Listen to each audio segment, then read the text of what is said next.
Some of you may be expecting me to point the finger at the extent to which Roger Hallam is leading or misleading people into terrorism by constantly hinting at more extreme, more violent solutions, risks on a larger scale, risks that will put you in prison, and his insistence that going to prison is the only way forward for social progress. It's a very different sort of deception and self-deception that instead in this video I would like to point the finger at. You know, I'm one of the most intellectual people in this country.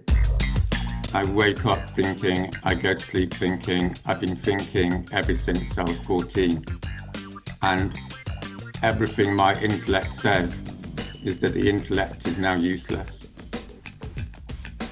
I have to know how my brain works in order to catch it from doing bad things. I got a scholarship to London School of Economics. I'm super bright, right? The intellect in the present moment is basically our ego.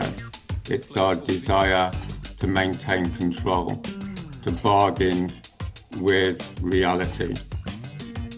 And I think the essence of doing God's will at the present moment is to let go of that intellect and all those rationalizations and all that resentment and denial and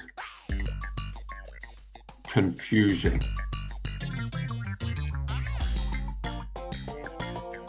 And I think what the Christian church is guilty of and what religious people are guilty of is having the air of piety but not the reality of it.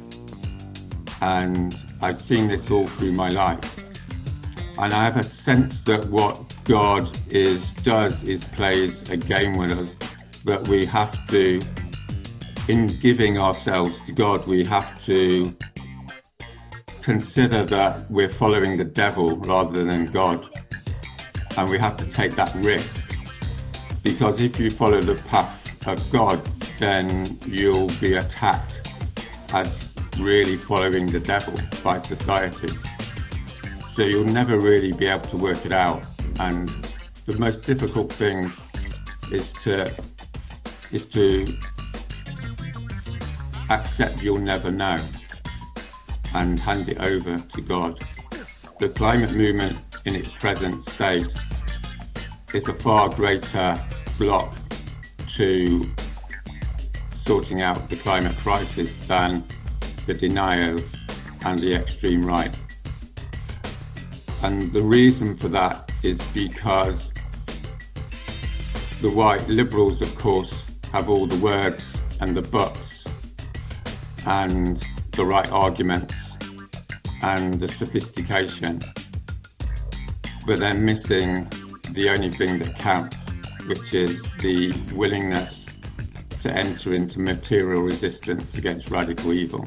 We celebrate this Eucharist, friends, in solidarity with all of creation. In the Lord I will rejoice. This is where the church should be at this time in history, in the history of humanity.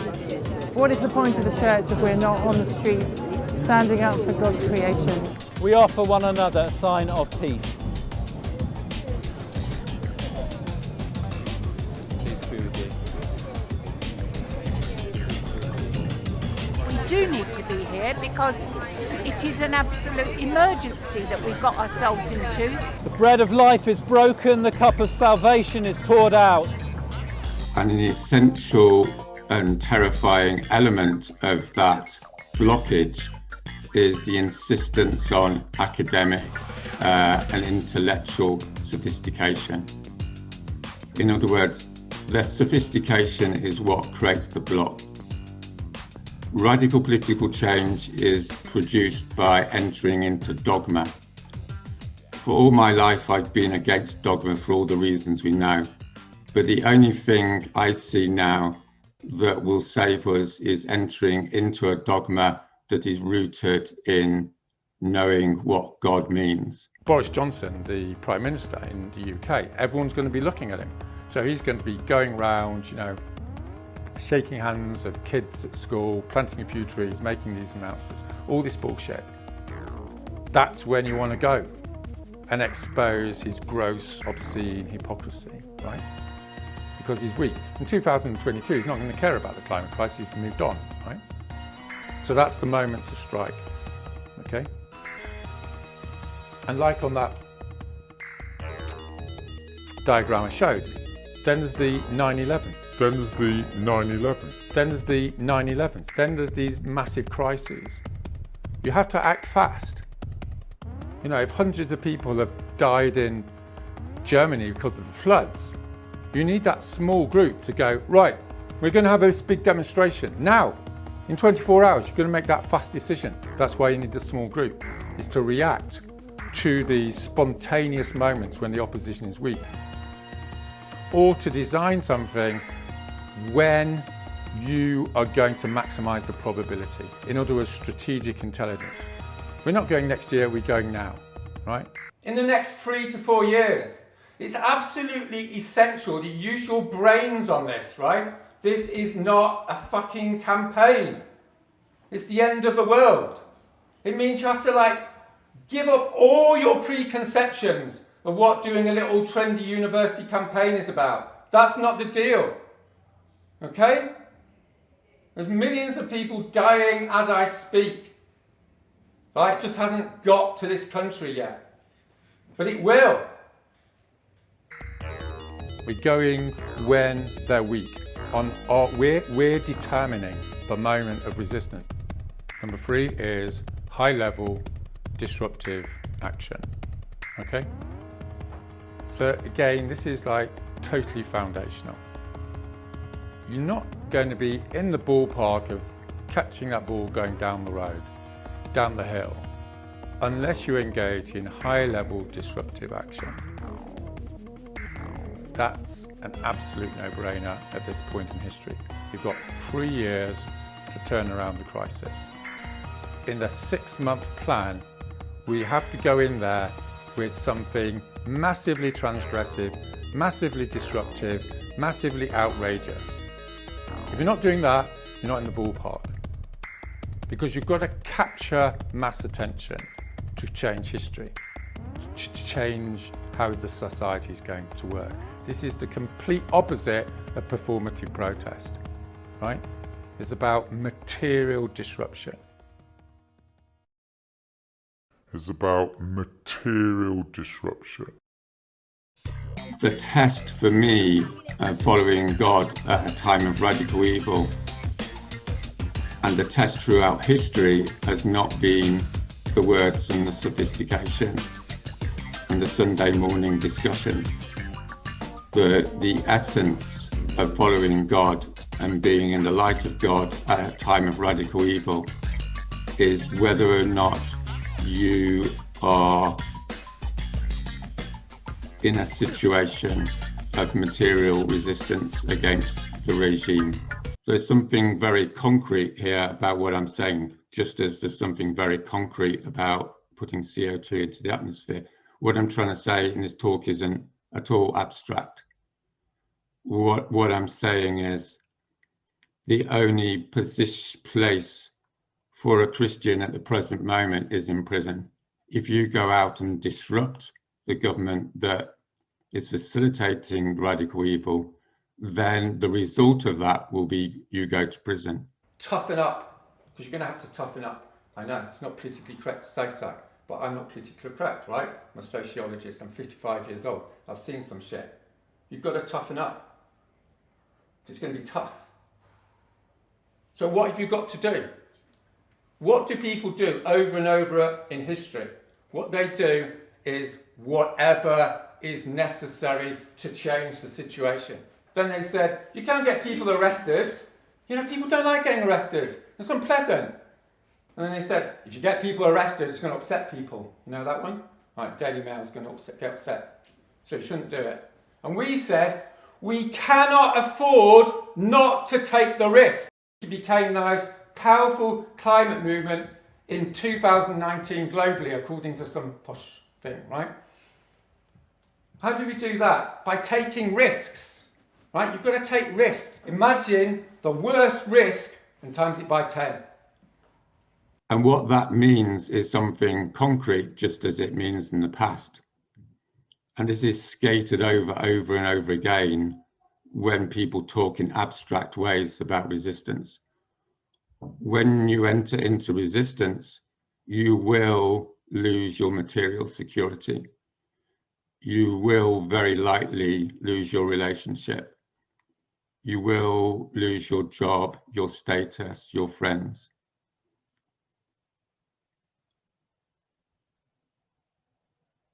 And that's really what it means. Some of you may be expecting me to point the finger at the extent to which Roger Hallam is leading or misleading people into terrorism by constantly hinting at more extreme, more violent solutions, risks on a larger scale, risks that will put you in prison, and his insistence that going to prison is the only way forward for social progress. It's a very different sort of deception and self-deception that instead in this video I would like to point the finger at. I once, as a child, read in a Batman comic book, Batman saying to Robin, "Don't do as I do, do as I say." No one had ever said that to me. I think still to this day, in real life, no teacher, no adult, no parent has ever used that phrase, that ending with me. So I partly just puzzled at it for some time and figuring out what it meant.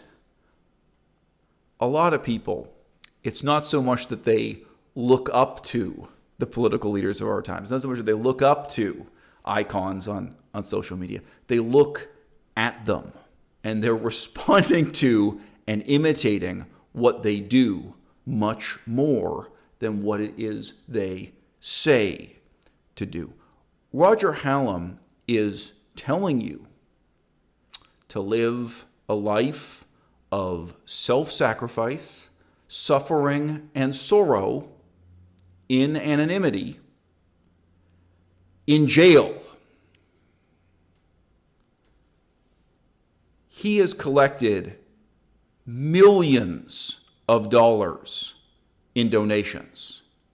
He has wealth, fame, power, and respect on a scale very few of you can imagine, very few of you will ever experience in your lives. During the last 5 years, who has been more powerful or more influential? Roger Hallam with his few millions of dollars. I'm not claiming it's many millions of dollars. I have been completely unable to find any formal financial accounting of how many millions of dollars. And that's probably a strategic choice on their part. But if you look around, you can find there was one fundraiser here for £850,000 sterling. There was another donation there that ran up to £300,000. You can find little breadcrumbs of information here and there. And if you add those together, we're already well over £1 million sterling. It's reasonable to say this is going to be over $2 million. But again, with his few millions of dollars in the last 5 years, who has been more powerful and more influential in politics? Roger Hallam or the mayor of the town where you live? Roger Hallam or the governor of your state, the premier of your province? How about the president of Laos? How about some of the smaller countries in the Caribbean, in Africa, in Southeast Asia? He has actually been more powerful and influential than a great many elected leaders. And I'm sure there are elected leaders who've looked at him on the news, in the newspapers, and have wondered why their own voice matters so little and why his voice matters so much. The students who are in the audience when he is addressing teenagers, when he is addressing university students, when he is trying to recruit and radicalize people, I don't think they respond to what he's saying so much as they respond to what he's doing. And they see a very clear path towards money, fame, power, respect, and of course, sex and not necessarily in that order. I do not trivialize the importance of Roger Hallam and Extinction Rebellion to the history of ecology, the history of politics in our time generally. For a period of about 2 years, they have been tremendously powerful, important, and influential, and it seems that that period of 2 years is now coming to an end. I could be wrong.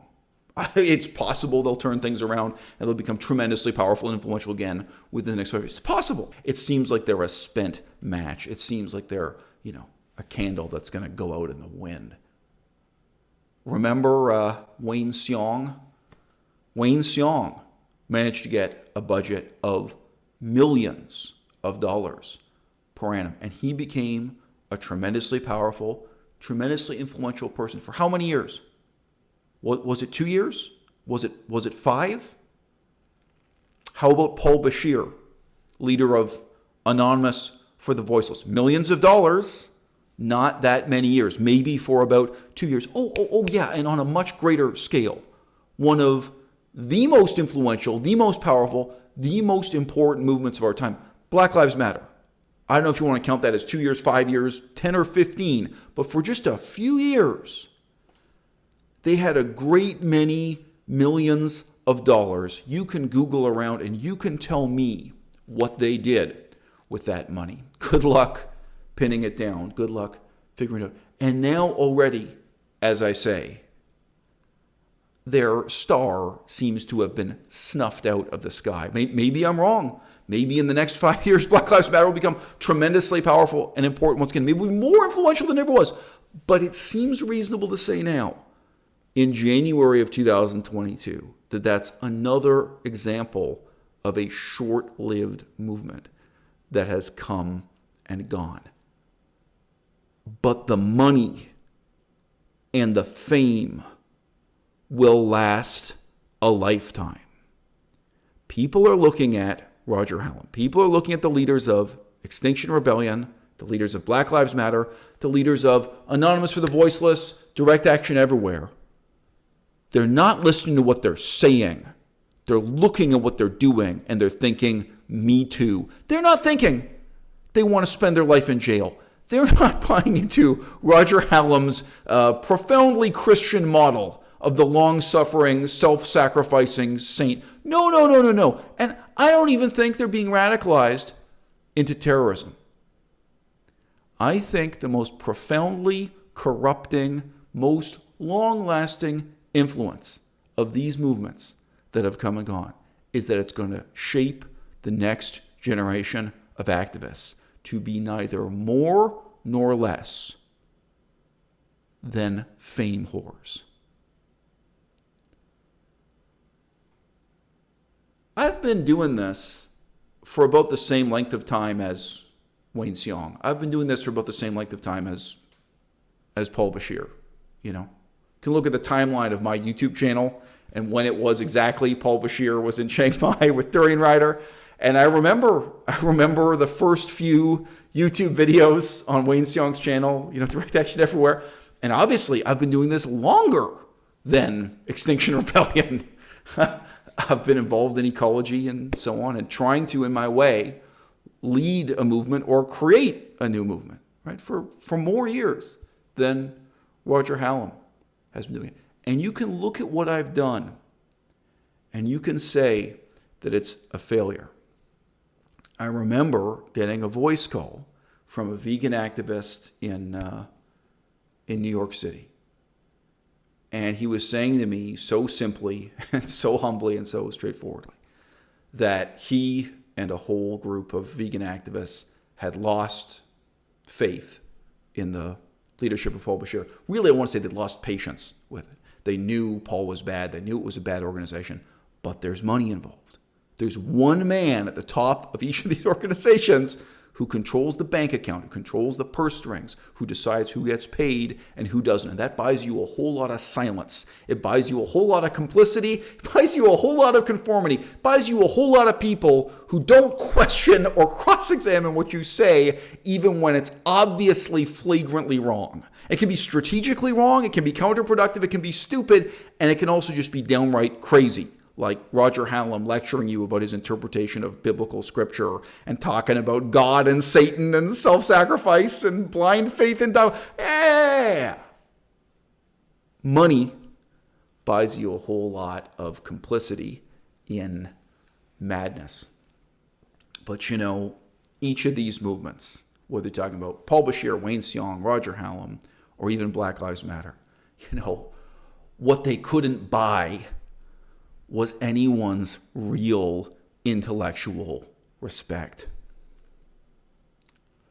So when the money's gone, and when the opportunity for self-promotion, for fame whoring, for getting your name in the next newspaper story, when that's gone, and it goes quick, like maybe for 2 years each one of these movements is hot for about 2 years.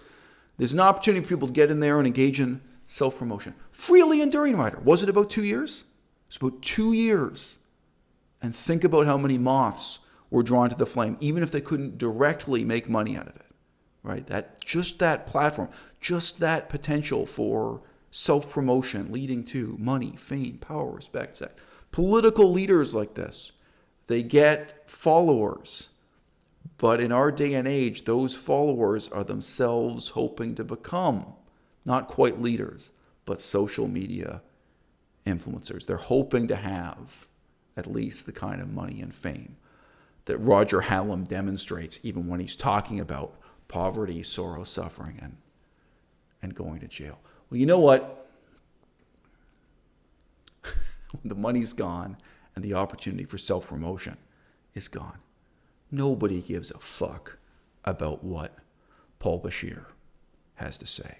Nobody has any respect for the philosophy of Wayne Seong.